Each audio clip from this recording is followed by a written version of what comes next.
Shoutout muna tayo kay Sir Carlo de Mesa, kay Sir Bong Masil, kay Ma'am Gemma Talaro, kay Sir Riders for Life, kay Ma'am Mocha, Ma'am Jadaite, Boss Will.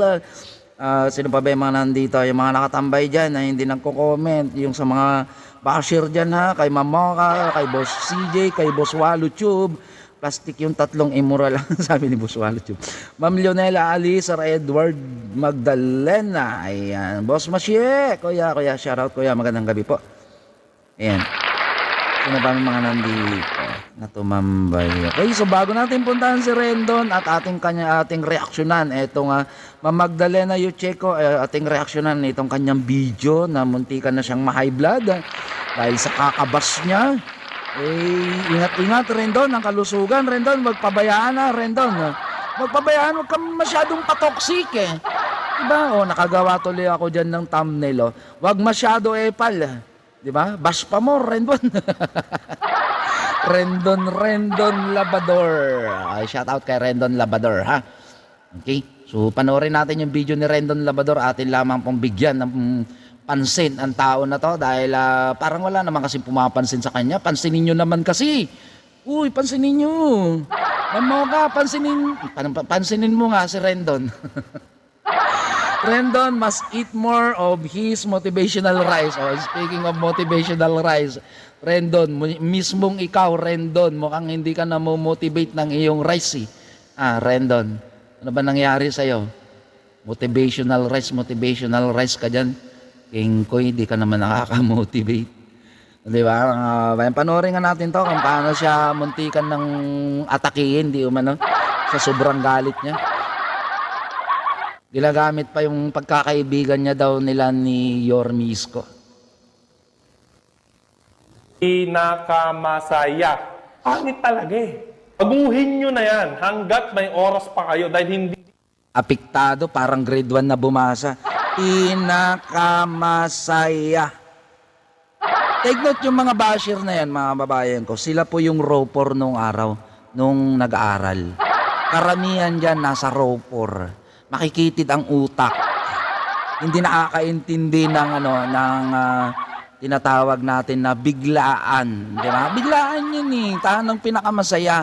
And sinabi na rin yan ng Tape Incorporated na temporary, di ba? Temporary lang yan. Apektado tong mga basher na to, no?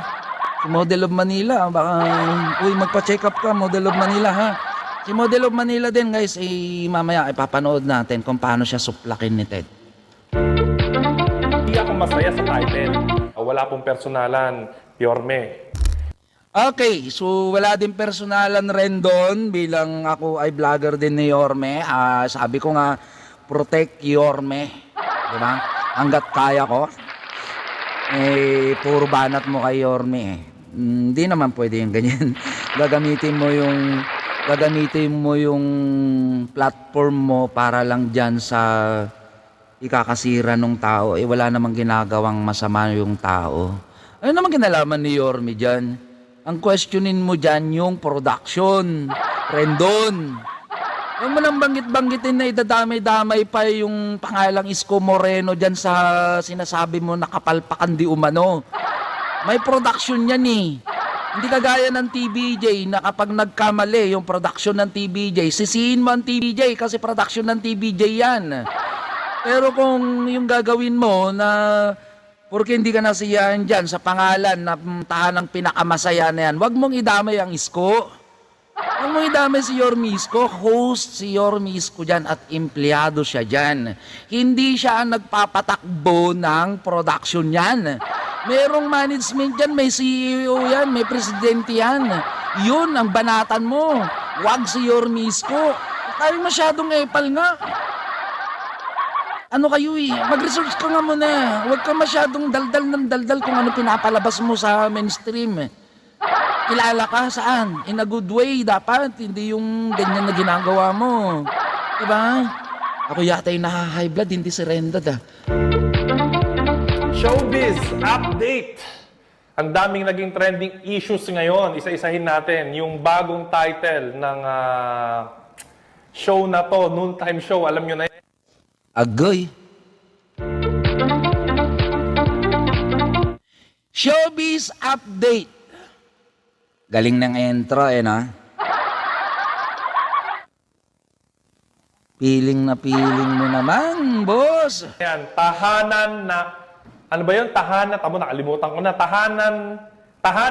Hindi naman ikaw kasi yung ano niyan. Hindi naman kasi ikaw yung pinupuntirya ng ano na yan, programa. Ang pinupuntirya ng programa na yan ay sa mga kababayan natin na nangangailangan ng tulong at saya. Kaya tinawag na tahanang pinakamasaya. Pero kung ikaw lang din naman yung target market nila, ay matagal naman nag-close yung mga yan, amauke. Diba? Amauke. So, yan palang tahanang pinakamasaya. Napakasimple, Tagalog pa yan ha. Hindi mo masabi ng diretsuhan, tahanang pinakamasaya. Diba? Hindi mo masabi ng diretsuhan yan. Tagalog na Tagalog yan. National language natin yan. Tagalog. Pero anong ginagawa mo? Kamagalala. Kahit hindi ka manood dyan, kahit wala ka dyan, huwag kang umepal dyan, huwag mong ipalan yung ano na yan, programa na yan, nandito kami. Susuportahan namin ng buong buo si Yorme Isko. Dahil kami, naiintindihan namin kung ano yung pakay ng programa ng Tape Incorporated na yan.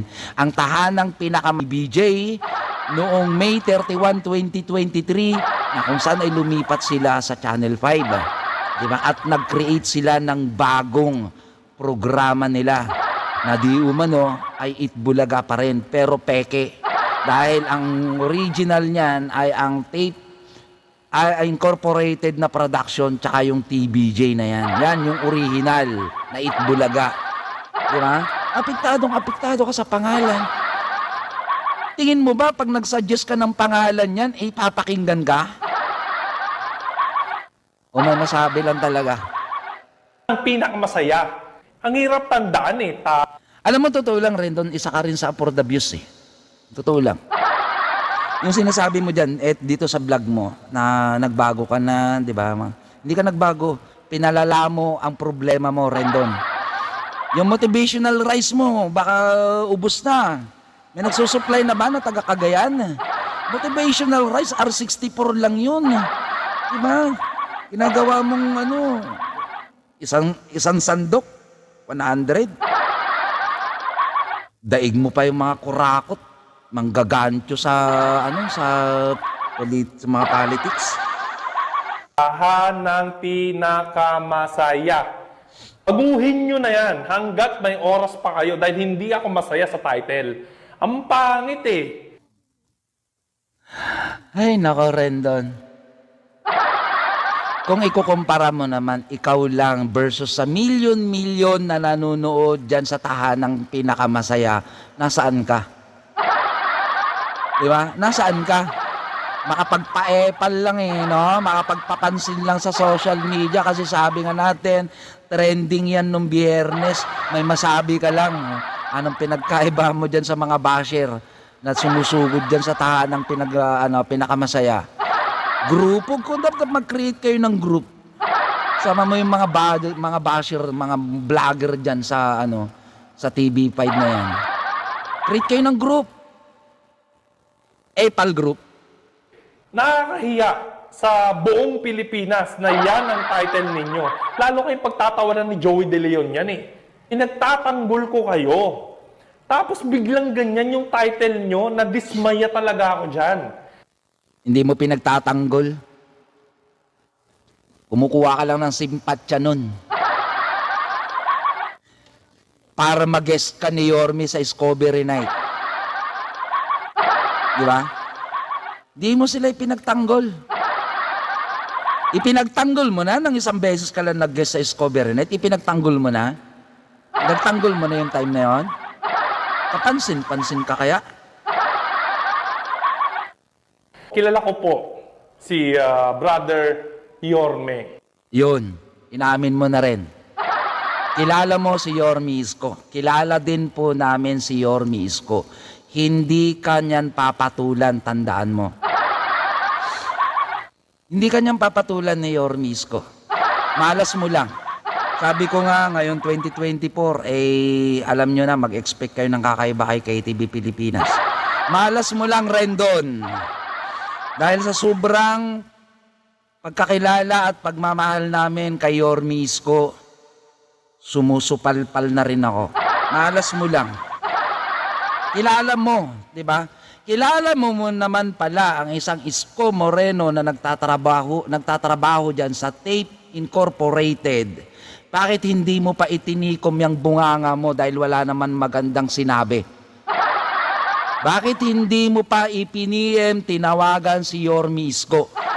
Total, dinawit mo naman siya dyan na wala namang kakayanan si Isko Moreno na mag-decide sa ipapangalan dyan sa tahanang pinakamasaya. Pero isinasama mo, idinadawit mo ang pangalang Isko Moreno Domagoso. Para magpapansin sa social media? Tama ba? Para gumamit kay Yorme Isko nang mapansin ka? Kilala mo naman pala si Yorme Isko eh. Bakit mo pinasasama si Yorme Isko? O di dapat piniin mo na lang, dapat tinawagan mo na lang, o Yorme, baka naman pwede ka mag-suggest sa management nyo ng mas magandang pangalan, o ito yung akin, baka pwedeng aprubahan nila. Dapat ganun. Nagyaw-yaw ka pa dyan sa platform mo eh. Eh di tuwan-tuwa ngayon yung mga amaw na basher na follower ng TBJ. O sino masama ngayon? Si Yorme Isko, di ba? Di ba? Kung talagang kilala mo si Yorme Isko, paano kami mamamotivate sa'yo? Nakausap ko na po siya at mabait po siyang tao. Wala pong personalan, Yorme. Okay? Sa mga tao na... O yan wala ang personalan. Sinasabi mo yan. O wala din po tayong personalan dito. Vlog mo yan. Sa vlog lang din ako. Wala akong pakialam sa buhay-buhay mo. No? Sa vlog mo lang. Dahil parehas lang naman tayo. Kilala mo pala si Yorme. Kilala ko din si Yorme. Rendon. Wag na natin gamitin si Yorme Isko. Kilala mo naman pala yan. Maraming natulungan yung taong yan. Mabait yung taong yan. Kahit saan pumunta, kilala ang tao na yan. Pero kung masisira lang ang pangalan niya nang dahil sa'yo, chupi. Diba?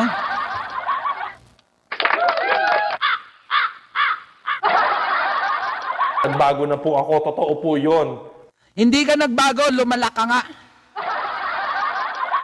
Ano mo sinabing nagbago ka, lumalala ka nga? Pero, syempre, pangit eh. Kahit naman nagbago na ako eh. Pangit talaga eh. Hindi pangit ang tahanang pinakamasaya. Sanay ka kasi na hindi ka masaya sa tahanan ninyo. Ugok ka. Kung may pinagdadaanan ka sa tahanan na hindi masaya, huwag mong idamay ang programa nila. Huwag mong idamay yung pangalan sa programa nilang bago ngayon. Kung namulto ka sa ibang tahanan dati at hindi ka naging masaya, problema mo na yon. Di ba? Problema mo na yon. Tahanang pinakamasaya, ang ganda-ganda nga. Kahit tanungin mo nga yan sa hindi pa nag-aaral na bata, alam yan eh. Tahanang pinakamasaya. Di ba? Alam nila yan. Alam ko deserve mo maging masaya. Tama yung sinasabi mo, nagbago ka na. Pero ipakita mo na totoong nagbago ka, Rendon. Di ka ba nahihiya? Milyon-milyong katao ang nakakapansin sa'yo nang dahil dyan sa katangahan mo. Di ba? Kung nanahimik ka na lang,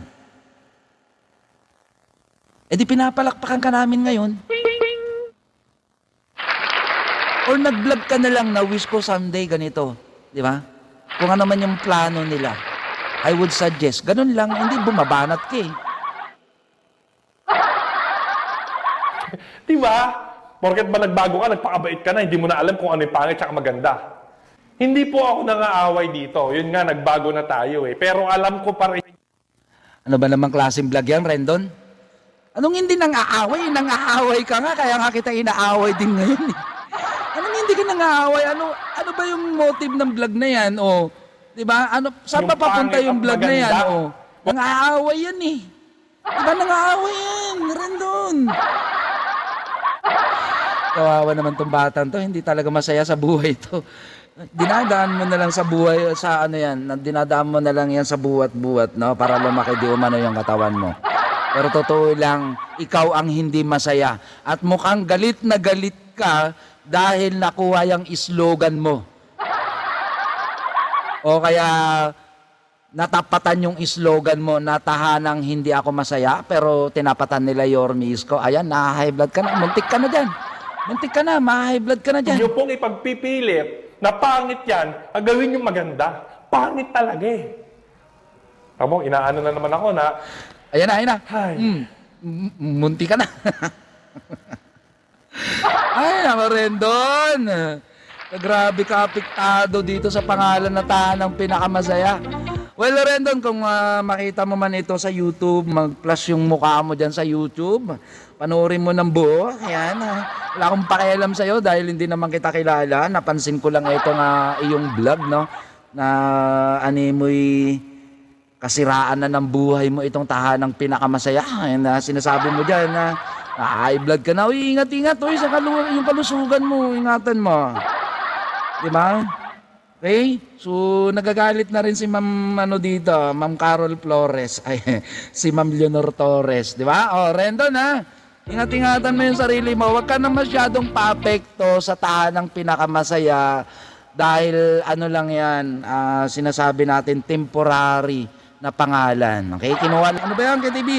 Tsaka na ito, nung tahanang pinakamasaya ay isa lamang po. No? Isa lamang po yung nag-create niyan or production niyan, si Tape pa din. Okay? So, Tape Company pa din, mga kababayan. Gusto niyo pa ba mapanood si Rendon? nagbago na ako. Pangit po talaga. Baguhin nyo na po yan habang may oras pa kayo. Baka ilang linggo na lang yan. Wag naman sana. Wag naman sana. Siyempre, kahit naman ganyan si Paulo Contis, kahit hindi ako approve sa kanya, siyempre, trabaho yan eh. Di ba? May maraming pamilya yan eh. Si Paulo eh, di ba? Baguhin nyo yung title ninyo. Wala pong personalan sa mga artista, host na nandyan, producer, wala akong pakialam dyan. Ang sinasabi ko lang, pangit yung title ninyo. Yun lang, no? Walang emotion dito. Pangit talaga eh. Pati logo nyo, sabi ng mga tao, kinuha nyo lang sa Google. Clip art, binayaran nyo ba yon? Yung mga graphics na nilagay ninyo sa likod, binayaran nyo ba yon? Sinong artist niyan? Kinuha nyo lang yata sa Google yan. May kumakalat, may nagsusumbong sa akin eh. Diba? Ayusin nyo yung trabaho nyo. Kasi mainstream po kayo eh. Kayo po yung standard ng creativity. Okay, so yun, ang video ni Rendon, mga kababayan, yan natin tatapusin. So bago mapakialaman yung tahanang pinakamasaya Rendon, unahin mo munang tapusin yung buhay mo, okay? Ay, tapusin. Unahin mo munang ayusin yung buhay mo, ha? Huwag masyadong pakialaman. Nabanggit mo na rin lang na kilala mo si Yorme Isko eh. Ipiin mo si Yorme. Ipiin mo siya, okay? Ipiin mo, sabihin mo, ito yung gusto mo. Dahil sabi ko nga, wag masyado paipal. Alam nila yan, alam nila yung ginagawa. Alam nila, Yorme, yung kanilang ginagawa at plano dyan sa programa na yan. Diba? Dahil nagmi-meeting yung mga yan. Sabi ko nga sa'yo, may production po yan. Okay? Nang aano ka eh. Inaano mo eh.